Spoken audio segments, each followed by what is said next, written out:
Yes! What's up, guys? All right, guys, welcome to this episode of CSM Sundays, our summer psalm playlist. We are already on episode 5 this week. Yeah, and it is hard to believe, but it's been over 100 days since we've all been here in our auditorium hanging out.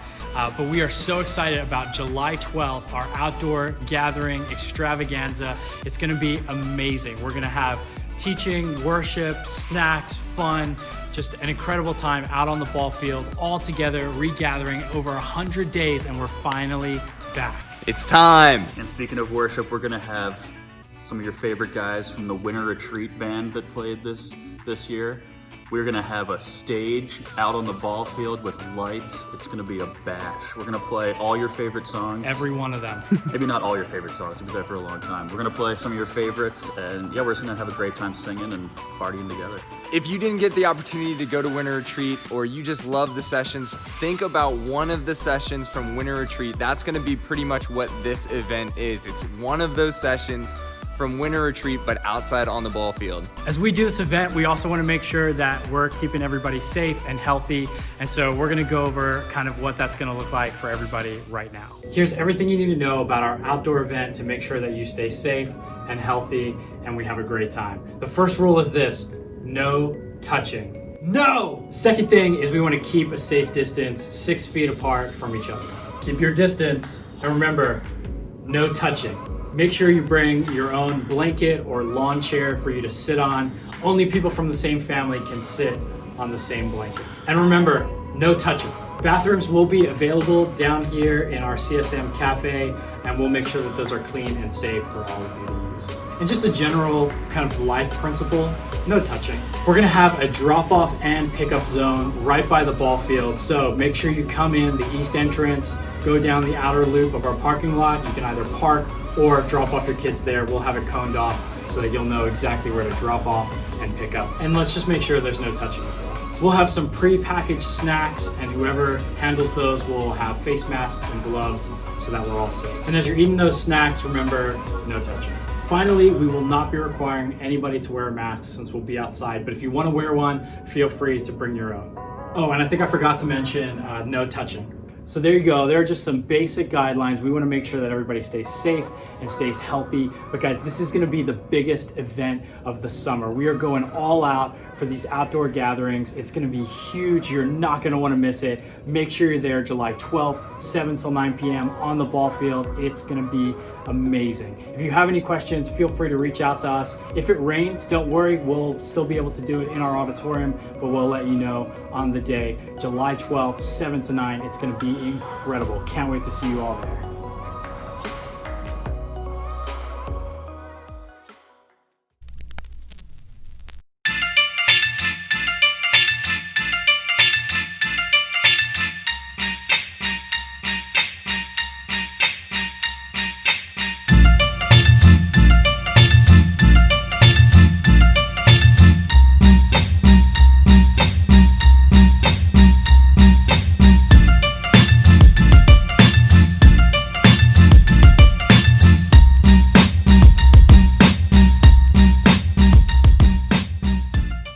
Calvary Student Ministries, it's great to be with you today, and so excited that you guys are working through the Psalms this summer, and I look forward to sharing with you today from Psalm chapter 4. And sometimes we think of the Psalms as the place that we go to think about worship and praise of God, but I love the Psalms because it gives us a way to express our emotions, and we see from the psalmist what to do when you're feeling certain ways, and how to handle and how to respond to God with those emotions. So today I want to talk with you about the feeling, the emotion of anger, and I decided to do it here next to my car because this was where one of the most maybe infamous times of me being most angry occurred. It was in my car, and some of you that have been at Calvary Church for a few years, you know this story of me pulling into Park City and getting ready to pull into a parking spot, and as I was getting ready to turn right into the parking spot, the person that was coming out of the parking spot came across in front of my car and turned and come this way, and while I was waiting there to turn in and waiting for that car to get out of the way, somebody else came from the other side and took my spot that I had been waiting for. And instead of just kind of catching my breath and being patient and just calmly driving away, I felt that I needed to express my anger. So I pulled forward and rolled the window down, and I yelled a Seinfeld line at them and said, we're living in a society here. And then I just sped off, and it was not a very good moment for me. And what made it even worse for me is a couple of my daughters were in the back of the car and had to experience that. So I calmed down and apologized to them. And I actually tried to go back and find and apologize to the person that I yelled at, but didn't have that opportunity. So what do we do when we get angry? Psalm chapter 4 helps us. And this is a Psalm of David, and he starts, even though he's in a time of difficulty and turmoil, he starts by reflecting on what he knows and what he's experienced already from God. So he says this in Psalm 4 verse 1.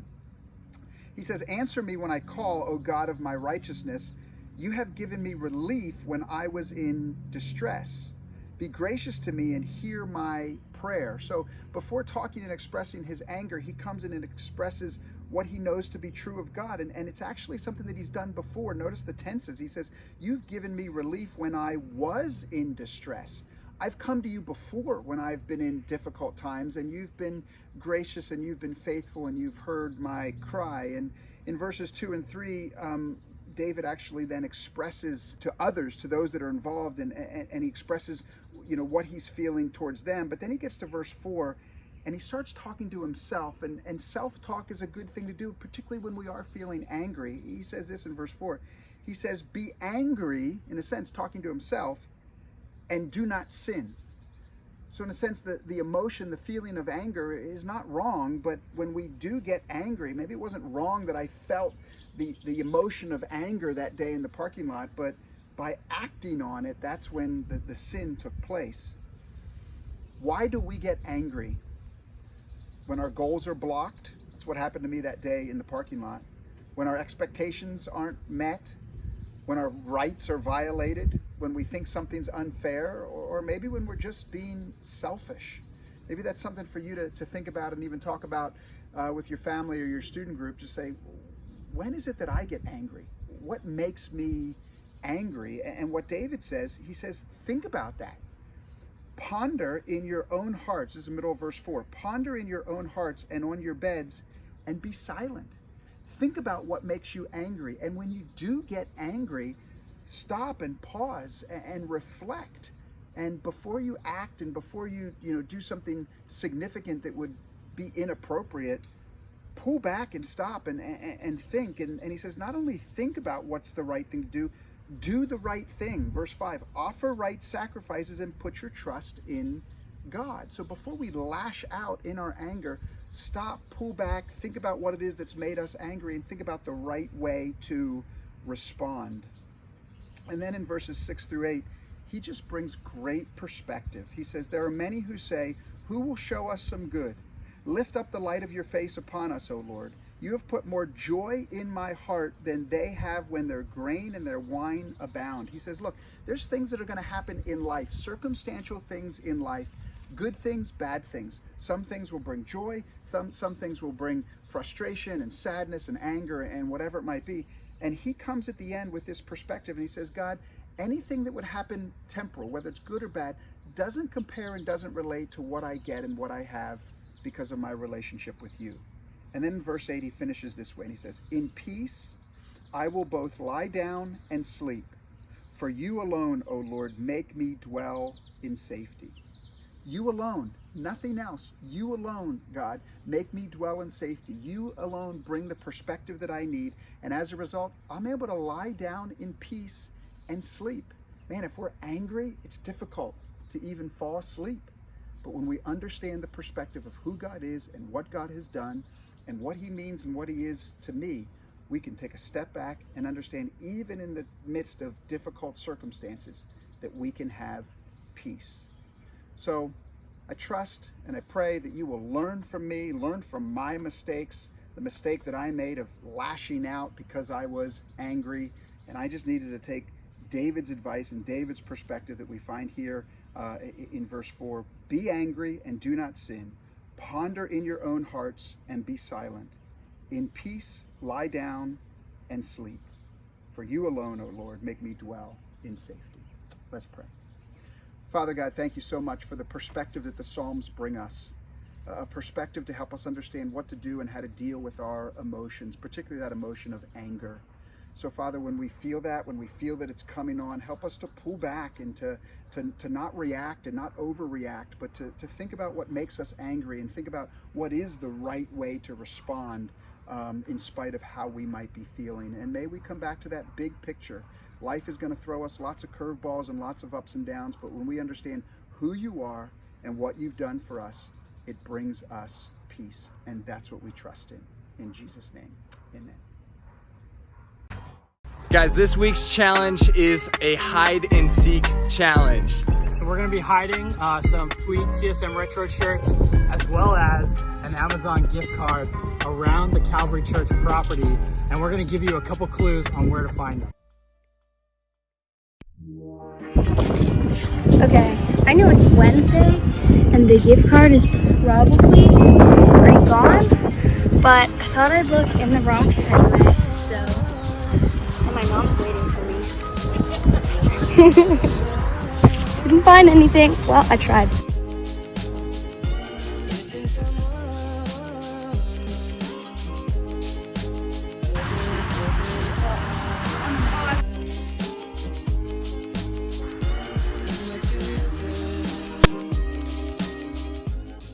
So we found it. It's out there, very visibly, but we don't know how to get it. Do you know how to get it? No. No?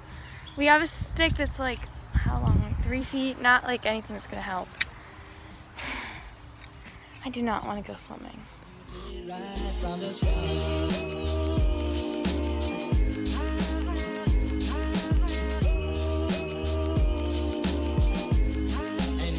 All right, guys, welcome to this week's hide and seek challenge. I got my co-host here, Jordan, with the tape. You ready to hide stuff? All right, this week we have a Chick-fil-A gift card. Not just one, not just two. We have 3 Chick-fil-A gift cards as well as 3 CSM student ministry shirts that we are gonna be hiding around the building. Here's your clues. Let's start this journey with the Chick-fil-A gift card at the start of the journey.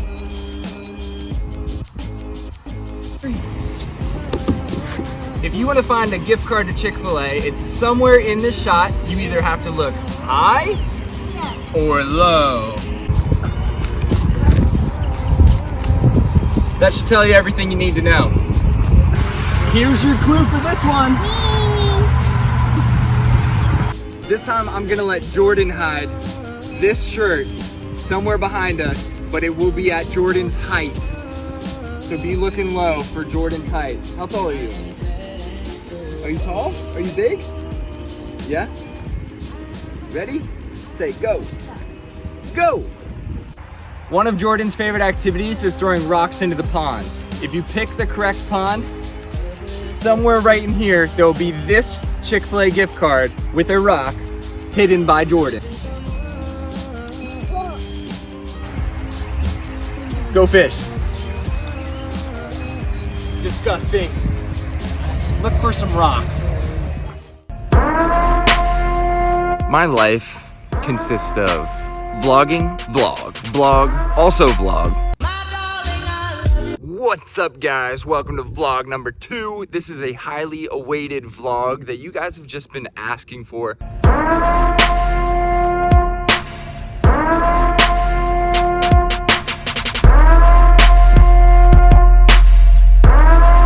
Make sure to like, subscribe, and for all of They can't do this alone.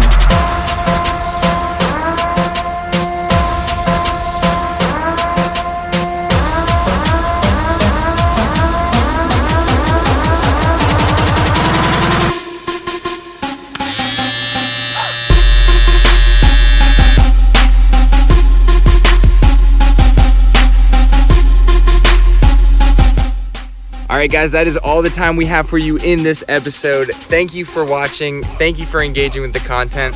Don't forget to send us your video, and we will see you on July 12th. Can we say peace? Yeah. Peace.